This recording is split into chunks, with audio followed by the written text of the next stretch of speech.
Hi there, Dave Rawlings here of the London Longsword Academy, and today's video really was done at the request of one of my students. You're probably aware that we had quite a nasty injury in HEMA recently where a untipped point went through a 350 Newton jacket, pierced the arm of the person, I believe went into their chest, and I'm pretty sure that a lot of us have seen the video of it. And I think there's a few things to talk about in this, and I think some of the stuff that's in it isn't really being addressed as legitimate ways of dealing with these problems that we have within competition. And I understand to a large extent why, or I think I understand to a large extent why they're not being dealt with. So, first of all, obviously we had a point go through the jacket. It went through the arm, and I believe it went into the chest, and there are people who give you a lot more information on this if you want to look into it. And my experience of looking at people talking about this and hearing people talk about this is that there's an awful lot of confirmation bias going on, that people who believe usually it's competitors who are to blame because competitors go at things too vigorously, therefore they see the competitors going at each other too vigorously. And in my opinion, looking at the video, I don't think they went at each other too hard considering the rule sets. Certainly they went at each other less hard than I've seen in a lot of engagements in various competitions. So we see what we expect to see to a certain degree. People blaming the rule set. And I honestly think that having untipped weapons in any competition is insanity, in my opinion. Regardless of the stiffness of the weapon, I think is just not healthy to do.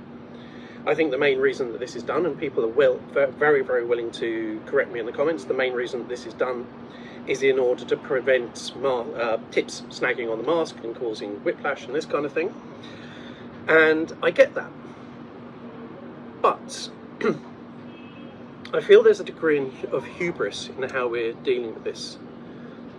HEMA wants to be very dynamic, and it wants to replicate things that you see, in my opinion, in things like Angelo's smallsword, in things that you see in sport fencing. We want to see flex in the blade in order to assert that we have got a good quality hit. We want to see sort of like, we need to know, we need to be able to visualize that thing, and that's how we know. And I think that's a problem, because obviously it means that we're then relying on either thicker padding, which means that the weak point becomes our own physicality, our neck, whatever.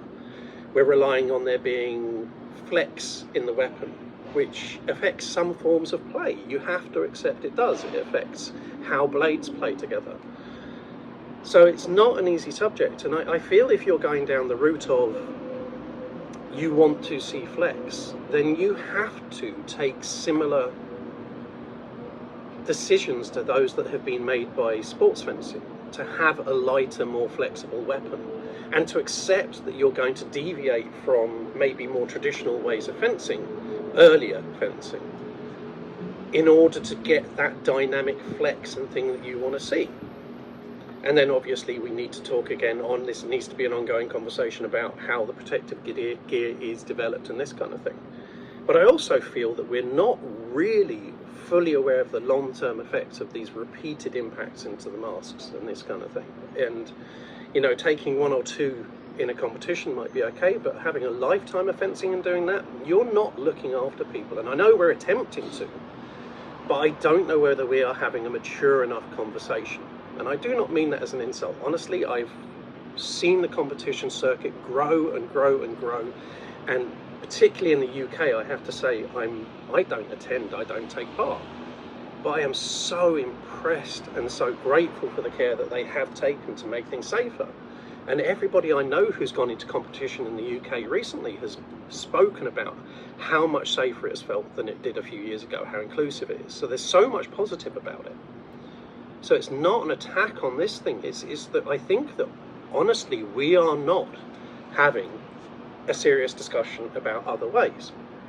And one of the things I think we're not discussing is principles of courtesy, and courtesy is a very, very specific usage of that term in this case, and the idea of semi-contact. Semi-contact is totally a thing that we can, and I feel probably should get used to judging. And one of the things in that is that it's going to be harder to judge because you're not going to see those same hits of quality with flex and such like. So you're going to have to find another way of assessing those hits of quality. And the first thing I think is to assume that if somebody is within range in order to place a hit with control and minimal flex, then you're going to call that. So you're going to be calling path, you're going to be calling all of these things. So this is really where I think the difficulty lies.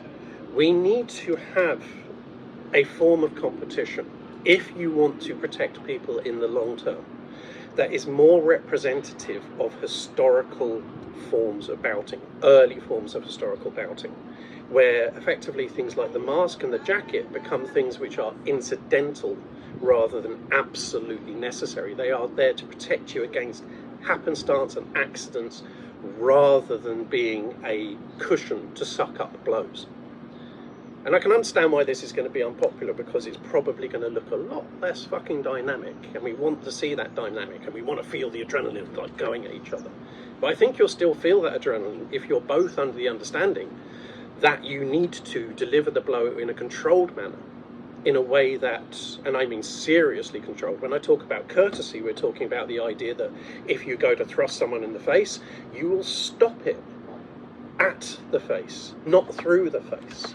This concept is there in historical manuals. So therefore the mask is there as a protection for your eyes, as a protection for your teeth, but it's not for impact resistance. And the same with the jacket. And I think it is utterly disingenuous to say that we cannot learn to judge that form of competition. There are lots of countries that I think Spain is a very, very good example, where they are willing to have exchanges which show great humility and great understanding, clarity of being who has been hit, and everybody knows who's been hit. Because the play is by necessity slowed, because you're going to start using that control, you can start seeing the hits more quickly, because you're not judging a sudden engagement. You're gauging people who are using technique and control and structure to show something.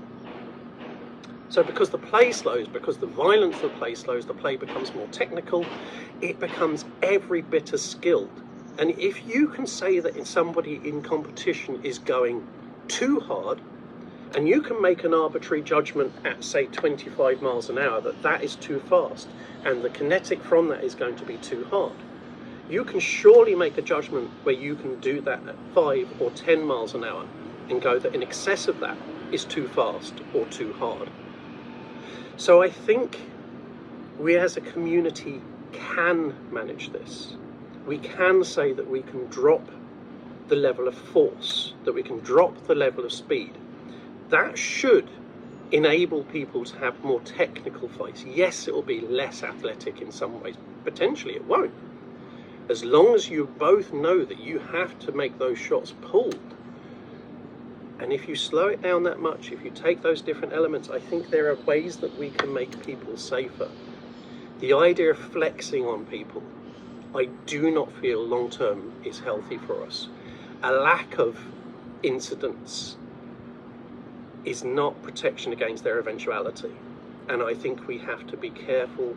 Equipment ages, metal fatigues, people get careless sometimes, you have competitions with bad decisions made.